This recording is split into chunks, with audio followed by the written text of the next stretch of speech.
Evropian është shprehur që dënon çdo dhunë që bëhet ndaj protestuesve. Dhunën e djeshme që është ushtruar nga policia e shtetit ndaj protestuesve. Gjithashtu, ne përjetuam vetë mbështetjen e partive të gjelbërta dhe të majta të Parlamentit Evropian, të cilët i kishim edhe prezent këtu në protest, por ne mbështetjen e kemi dhe për te këtyre. Partia Popullore Europiane, që është partia më e madhe e Parlamentit Evropian, partia sekretja, është shprehur pro protestës.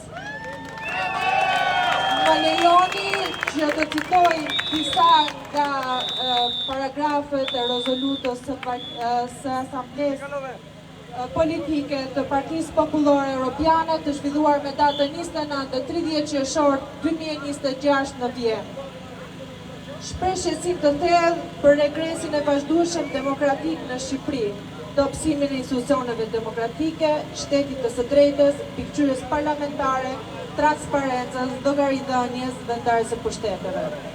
Shpreh solidaritet me mijëra qytetarë që protestojnë paqësisht, dhe riafirmon se e drejta për tubim paqësor është një liri themelore demokratike.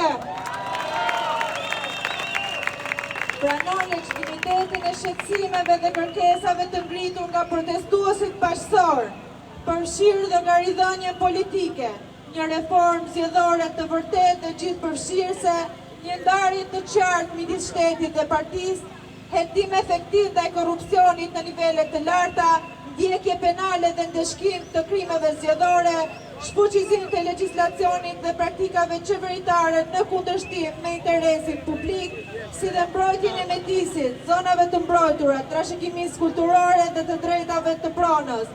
Janë të gjitha këto pika që ne kemi shprehur në kërkesat tona. Rezoluta vazhdon më tej.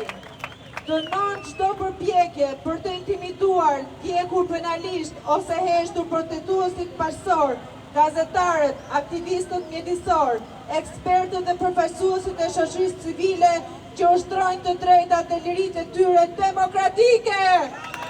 Atë që policia e shtetit dhe qeveria nuk e bën asnjë ditë. U bën thirrje Komisionit Evropian, Këshillit të Bashkimit Evropian dhe institucioneve të BE-s që të vazhdojnë monitorimin e afërt të zhvillimeve në Shqipëri dhe të sigurojnë që progresi në procesin e antarësimit në BE të mbetet i lidhur ngushtë me demokracinë, shtetin e së drejtës, të drejtat themelore, mbrojtjen e mjedisit dhe pjesëmarrjen publike. Riafirmon mbështetjen e palëkundur të PPE-s për qytetarët e Shqipërisë në përpjekjet e tyre për të mbrojtur demokracinë, pluralizmin, llogaridhënien, shtetin e të drejtës dhe të ardhmes europiane të vendit.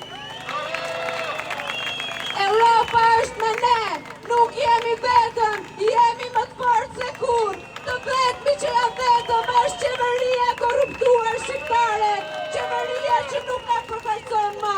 Ndaj duhet vazhdojmë çdo ditë më fort, çdo ditë më shumë, të bëjmë ato që kemi bërë